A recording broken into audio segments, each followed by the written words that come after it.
नमस्कार विद्यार्थी मित्रांनो, आज आपण सायन्स या विषयाची माहिती प्रश्नोत्तर स्वरूपात बघणार आहोत. मानवी पेशी विषाणूचा तात्कालिक प्रादुर्भाव रोखण्यासाठी आणि अनैसर्गिक बदल झालेल्या पेशींची संख्या वाढ रोखण्यासाठी इंटरफेरॉन तयार करतात. ऊती संवर्धन पद्धतीत अल्पशा प्रमाणात लागणारे व पेशीतील विकर सिस्टमला उत्प्रेरित करणारे पदार्थ व्हिटॅमिन्स होय.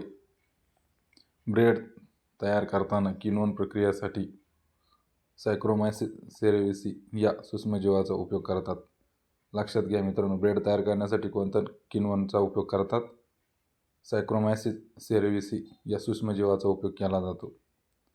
ताईपई तांदूळीमध्ये 3 जनुकांचा समावेश करून प्रोव्हिटॅमिन ए असलेल्या गोल्डन राईसची निर्मिती केली जाते. शेणखतामध्ये 0.59% नत्र असते. तर शेणखतामध्ये किती प्रमाणात नत्र असते? तर 0.59%. धुपेबरोबर स्फुरद हे मुख्य अन्नद्रव्य जास्त प्रमाणात निघून जाते. कोळशाच्या खाणीतील सल्फ्युरिक आम्ल हे टाकाऊ घातक प्रदूषक पाण्याचा जडपणा वाढवण्यास कारणीभूत आहे. त्यानंतर आपण पुढील माहिती बघणार आहोत. आभासी रंग प्रतिमामध्ये लाल रंग हिरव्या रंगात दिसतो. आभासी रंग प्रतिमामध्ये लाल रंग कोणत्या रंगात दिसतो? तर हिरव्या रंगात दिसतो. लक्षात घ्या.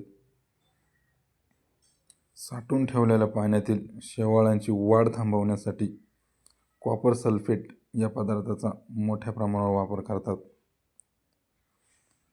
साठवून ठेवलेल्या पाण्यामध्ये शेवाळांची वाढ थांबवण्यासाठी कशाचा वापर केला जातो? तर कॉपर सल्फेटचा वापर केला जातो. मित्रांनो, कातडी कमावण्याच्या कारखान्याच्या सांडपाण्यामध्ये अँथ्रेक्स बॅसिली हे रोगजंतू आढळतात. जिथं कातडी कमावण्याचा कारखाना असतो त्याचं सांडपाणी जे असतं त्यामध्ये कोणते रोगजंतू आढळतात? तर अँथ्रेक्स बॅसिली हे रोगजंतू आढळतात. उर्माल नायट्रेट टेस्टचा उपयोग बंदुकीच्या दारूचा अंश शोधण्यासाठी करतात.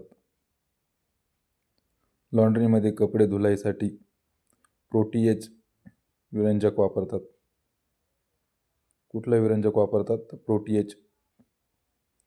गोल्डन राईसमध्ये बीटा कॅरोटीनचे वाढीव प्रमाण असते. गोल्डन राईसमध्ये कशाचं प्रमाण असतं? तर बीटा कॅरोटीनचं प्रमाण असतं. लक्षात घ्या मित्रांनो. रेड वाईन तयार करण्यासाठी लागणाऱ्या किण्वन प्रक्रियेत एस सेरेविसिए या सूक्ष्मजीवाचा वापर करतात. रेड वाईन करण्यासाठी लागणाऱ्या किण्वन प्रक्रियेत कुठल्या सूक्ष्मजीवाचा वापर करतात? तर एस सेरेविसिए या सूक्ष्मजीवाचा वापर करतात. आईस्क्रीम घनरूप करण्याकरता वापरला जाणारा जिलेटिन हा पदार्थ प्राण्यांच्या हाडेपासून निघतो. जिलेटिन हा पदार्थ कुठून निघतो? तर प्राण्यांच्या हाडे यापासून निघतो. लक्षात घ्या. ऊती संवर्धनामध्ये कर्करोगाच्या पेशी या त्यांच्या अनियंत्रित वाढ व गोल आकारामुळे वेगळ्या आढळतात. ऊती संवर्धनामध्ये कर्करोगाच्या पेशी या त्यांच्या अनियंत्रित वाढ व गोल आकारामुळे वेगवेगळ्या आढळतात.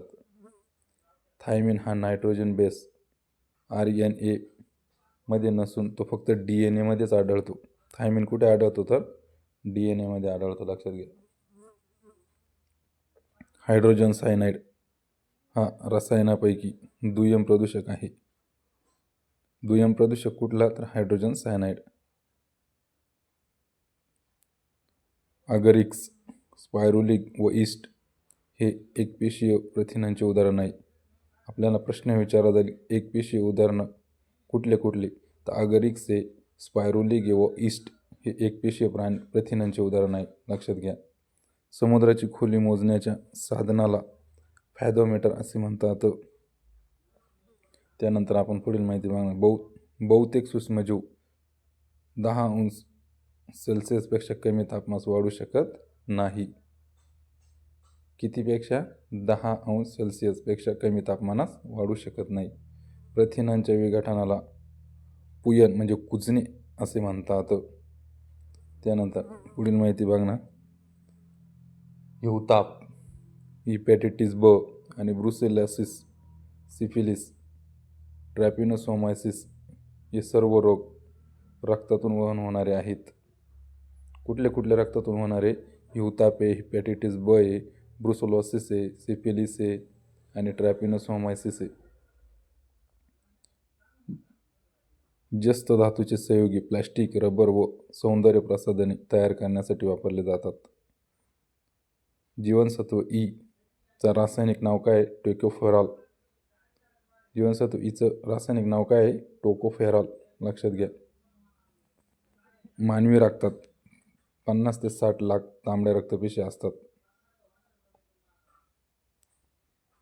धन्यवाद मित्रांनो. व्हिडिओ आवडल्यास लाईक, शेअर, सबस्क्राईब करा.